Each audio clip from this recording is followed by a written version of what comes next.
ಆತ್ಮೀಯ B Ed ಮೊದಲ ವರ್ಷದ ಎಲ್ಲ ವಿದ್ಯಾರ್ಥಿನಿಯರಿಗೆ ತಿಳಿಸುವುದೇನೆಂದರೆ, ಬಹಳಷ್ಟು ಜನ ಈಗಾಗಲೇ UUCMSನಲ್ಲಿ ನಿಮ್ಮ ಡೇಟಾವನ್ನು ಎಂಟ್ರಿ ಮಾಡಿ ಕಾಲೇಜ್ ಲಾಗಿನ್ಗೆ ಕಳಿಸಿದ್ದು ಮತ್ತು ನಾವು ಅದನ್ನು ಇನ್ವೈಟ್ ತೊಗೊಂಡು ಡಾಕ್ಯುಮೆಂಟ್ ವೆರಿಫಿಕೇಷನ್ ಕೂಡ ಮಾಡಿ ಕಳಿಸಿದ್ದುಂಟು.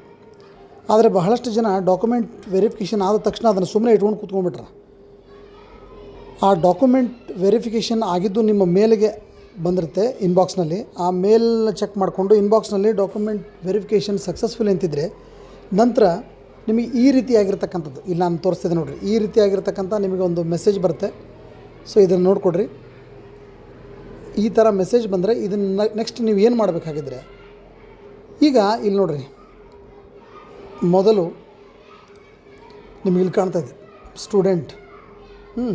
ಸೊ ಇಲ್ಲಿ ಸ್ಟೂಡೆಂಟ್ ಯೂಸರ್ ನೇಮನ್ನು ಟೈಪ್ ಮಾಡಿದ್ದುಂಟು ಇಲ್ಲಿ.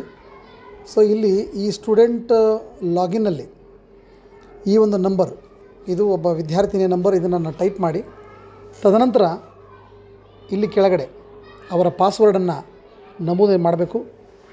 ನಮೂದಿಸಿದ ನಂತರ ಕೆಳಗಡೆ ಕೊಟ್ಟಿರ್ತಕ್ಕಂಥ ಕ್ಯಾಪ್ಚಾ, ಎಂಟರ್ ಕ್ಯಾಪ್ಚಾ ಅಂತಿದೆ ನೋಡಿರಿ, 716553, ಇದನ್ನು ನಾವು ನಮೂದಿಸಿ ನಂತರ ಲಾಗಿನ್ ಅಂತ ಕೊಟ್ಟಾಗ ವೆಲ್ಕಮ್ ಟು UUCMS, ಮೊದಲು ಹೋಮ್ ಅಡ್ಮಿಷನ್ ರಿಪೋರ್ಟ್ಸ್, ಇಲ್ಲಿ ಒಂದು ಕ್ರಿಯೇಟ್ ವ್ಯೂ ಅಪ್ಲಿಕೇಶನ್ ಅಂತ ಕಾಣುತ್ತೆ ನೋಡಿರಿ, ಇದನ್ನು ಕ್ಲಿಕ್ ಮಾಡಬೇಕು. ನಂತರ ಇಲ್ಲಿ ಕ್ರಿಯೇಟ್ ಅಪ್ಲಿಕೇಶನ್, ವ್ಯೂ ಎಕ್ಸಿಸ್ಟಿಂಗ್ ಎಲ್ಲ ಈ ಥರ ಬರ್ತಾವೆ. ಇಲ್ಲಿ ವ್ಯೂ ಎಕ್ಸಿಸ್ಟಿಂಗ್ ಅಪ್ಲಿಕೇಶನ್ ಡೀಟೇಲ್ಸ್ನಲ್ಲಿ ಪ್ರೆಸ್ ಮಾಡಿದಾಗ ಇಲ್ಲಿ ಕೆಳಗಡೆ ಈ ಥರ ಡೈಲಾಗ್ ಬಾಕ್ಸ್ ಓಪನ್ ಆಗುತ್ತೆ. ಇಲ್ಲಿ ವ್ಯೂ ಅಂತಿದೆ ಕಾಣ್ತಿದ್ದಲ್ಲ, ನಾನು ಕ್ಲಿಕ್ ಮಾಡಬೇಕು. ಕೆಳಗಡೆ ಬನ್ನಿರಿ, ಇಲ್ಲಿ ನೋಡಿರಿ ಎರಡಿದೆ, ಆನ್ಲೈನ್ ಮತ್ತು ಆಫ್ಲೈನ್ ಪೇ ಫೀಸ್ ಅಂತ. ಸೊ ಇಲ್ಲಿ ಡಾಕ್ಯುಮೆಂಟ್ ಅಕ್ಸೆಪ್ಟೆಡ್ ಆಗಿದೆ. ಇಲ್ಲಿ ಬಂದು ನಾವೇನು ಮಾಡಬೇಕು ಅಂದರೆ ಇದನ್ನು ಆಫ್ಲೈನ್ ಅಂತಕ್ಕಂಥದ್ದನ್ನು ಕ್ಲಿಕ್ ಮಾಡಿದಾಗ ಇಲ್ಲಿ ಫೀ ಪೇಯ್ಡ್ ಡೀಟೇಲ್ಸ್ ಅಂತ ಒಂದು ಡೈಲಾಗ್ ಬಾಕ್ಸ್ ಓಪನ್ ಆಗುತ್ತೆ. ಇಲ್ಲಿ ಚಲನ್ ರೆಸಿಪ್ಟ್ ನಂಬರ್ ಏನಿದೆ ಹಾಗಿದ್ರೆ, ಈಗ ನೋಡಿರಿ ನಾನು ತೆಗೆದುಕೊಂಡಿರ್ತಕ್ಕಂಥ ಒಂದು ಇದು ನೋಡಿರಿ, ಇವರು ಭೀಮವ್ವ ಗೊಲ್ಲಾರ್ ಅಂತ, ಇವರು 36 ನಂಬರ್ ಚಲನ್ ನಂಬರ್. ಸೊ ಇಲ್ಲಿ ಎಂಟ್ರಿ ಮಾಡಿದ್ದುಂಟು. ಇದು ನಾನು ತೊಗೊಂಡಿದ್ದೆ ಭೀಮವ್ವ ಗೊಲ್ಲಾರದು ಸ್ಟೂಡೆಂಟ್ ಲಾಗಿನ್ ಇದು. ಸೊ 36. ಇಲ್ಲಿ ಆ್ಯಕ್ಚುಲಿ ಅಮೌಂಟ್ ಪೇಯ್ಡ್ ಅಂತಿದೆ. ಇಲ್ಲಿ ನೋಡಿರಿ ಕೆಳಗಡೆ ಬನ್ನಿರಿ, 6795 ಈ ಅಮೌಂಟನ್ನು ನಮೂದಿಸಬೇಕು. 6791. ನಂತರ ಪೇಮೆಂಟ್ ಡೇಟ್ ಅಂತಿದೆ, ಯಾವ ಡೇಟ್ಗಿದೆ ಇಲ್ಲಿ ನೋಡಿರಿ, ಮೇಲ್ಗಡೆ ಡೇಟ್ಲಿದೆ ನೋಡಿರಿ, 6/2/2024. ಸೊ ಇದನ್ನು 6/2/2024 ಇದನ್ನು ಇಲ್ಲಿ ಸೆಲೆಕ್ಟ್ ಮಾಡ್ಕೋಬೇಕು. ನಂತರ ಇಲ್ಲಿ ಚೂಸ್ ಫೈಲ್ ಅಂತಿದೆ ನೋಡಿರಿ, ಇದನ್ನು ಸೆಲೆಕ್ಟ್ ಮಾಡಿ ಗೊಲ್ಲಾರ್ ಈ ಒಂದು ಚಲನನ್ನು ಸೆಲೆಕ್ಟ್ ಮಾಡಬೇಕು. ಇದನ್ನು ನೋಡ್ರಿ ದೊಡ್ಡದಾಗಿ ಮಾಡ್ತೀನಿ, ಲಾರ್ಜ್ ಗೊಲ್ಲಾರ್ PDF ಇದೆ ನೋಡಿರಿ.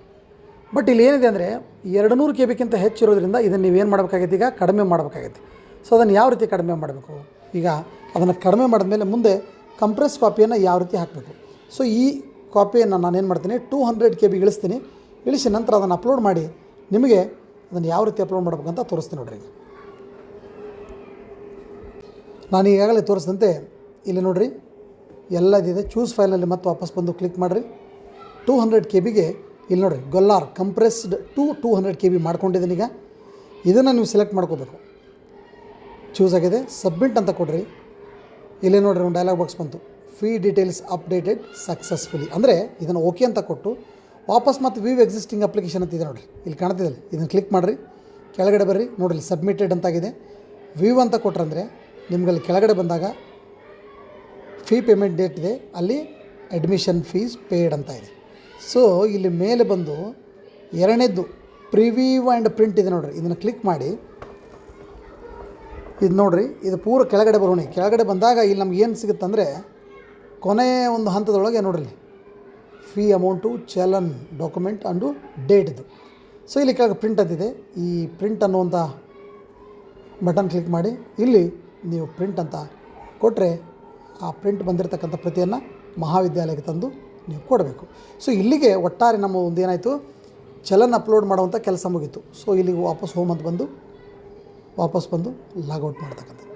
ಧನ್ಯವಾದಗಳು.